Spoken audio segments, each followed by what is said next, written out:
योगी आदित्यनाथ जब उत्तर प्रदेश के मुख्यमंत्री पहली बार बन रहे थे तो विपक्ष के साथ साथ भाजपा के अंदर खाने में भी कई बार स्वर एक साथ निकल रहे थे कि इनकी प्रशासनिक समझ कम होगी, इनकी धार्मिक प्रवृत्ति इनके फैसले को झलकेगी। लेकिन पहले और अपने कार्यकाल के बाद दूसरे कार्यकाल में जिस दृढ़ता के साथ उत्तर प्रदेश की कानून की सरकार चली, उसने सभी गलत बोलने वाले जबानों पर फेविक्विक लगा दिया।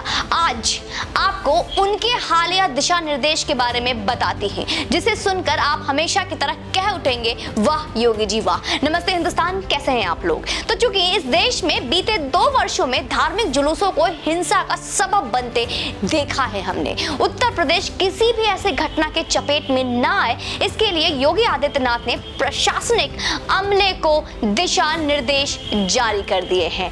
एक बार सुनिए, आप वो दिशा निर्देश को जरा ध्यान से सुनिए। नंबर 1, मुख्यमंत्री योगी आदित्यनाथ ने अधिकारियों से क्या कहा।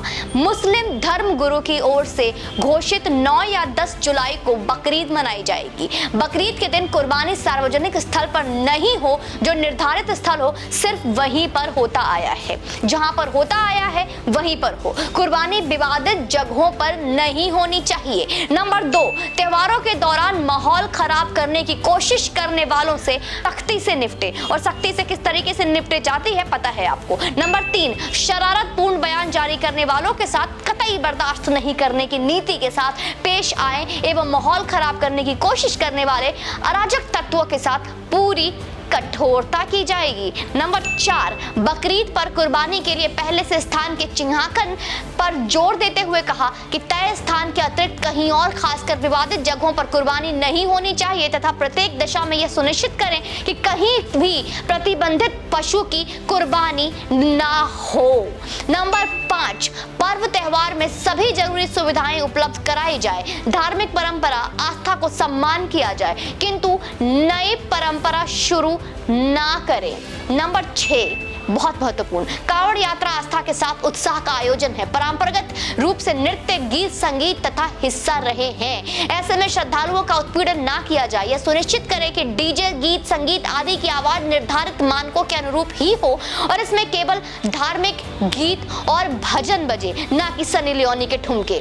नंबर 7, यह सुनिश्चित की जाए कि श्रद्धालुओं की आस्था का सम्मान करते हुए कांवड़ यात्रा मार्ग कहीं भी खुले में मांस आदि का खरीद बिक्री ना हो। नंबर 8, कांवड़ यात्रा चूंकि अनवरत रात दिन चलने वाली यात्रा है, इसलिए रास्ते भर स्ट्रीट लाइट की सुविधा हो। उनका कहना था कि चूंकि गर्मी तेज है, ऐसे में मार्ग में हर जगह पीने के पानी की व्यवस्था भी कराई जाएगी। नंबर 9, कांवड़ यात्रा की दृष्टि से गाजियाबाद हरिद्वार मार्ग पर सर्वाधिक व्यवस्था रहेगी। यहाँ दूसरे राज्यों के श्रद्धालु भी आते हैं, अतः सीमावर्ती राज्यों में से भी संवाद बनाएं। नंबर 10, अन्य यात्रा मार्गों पर श्रद्धालुओं की संख्या को देखते हुए यातायात मार्ग में बदलाव भी किया जाना चाहिए। अब बताइए, मन कर रहा है ना कहने का, वाह योगी जी वाह। क्योंकि मैं आपको एक चीज वीडियो को खत्म करने से पहले याद दिला दूं कि जब कुछ वक्त पहले यहाँ पे योगी आदित्यनाथ की सरकार ना होके जब समाजवादी की सरकार थी, तो कांवड़ यात्रा को रोकने की बात की गई थी। कांवड़ यात्रा में किसी भी तरीके का संगीत या डीजे नहीं बजे, इस तरीके की बात है। लेकिन अब उन्हीं श्रद्धालुओं के ऊपर जो कांवड़ यात्रा में जाएंगे, जो कांवड़ लेकर घर से निकलेंगे इस जलती गर्मी में, ये भी बात हो रही है कि उनके ऊपर पुष्प वर्षा भी होगी। तो एक तरफ वो सरकार जो कि हमारे कांवड़ यात्रा को रोकने की कोशिश कर रही थी, श्रद्धालुओं को मुंह बंद कराने की कोशिश कर रही थी, एक दूसरी सरकार जो कि कानून व्यवस्था बने रहे इसको लेकर बकरीद और कांवड़ यात्रा दोनों को बराबर तरीके से संभालने की कोशिश में लगी हुई है। तो कहते हैं ना, योगी आदित्यनाथ यूं ही दूसरी बार नहीं आया। कानून एक सबसे बड़ा वजह था जो कि ये सरकार दोबारा बनने में कायम हो सका और कामयाब हो सका। बाकी आपका क्या कहना है कमेंट सेक्शन में मुझे बताइएगा। क्या आप नहीं मानते कि योगी आदित्यनाथ उत्तर प्रदेश के लिए वाकई में एक बहुत ही जिम्मेदार और सबसे उत्तम मुख्यमंत्री हैं। जय हिंद, वंदे मातरम।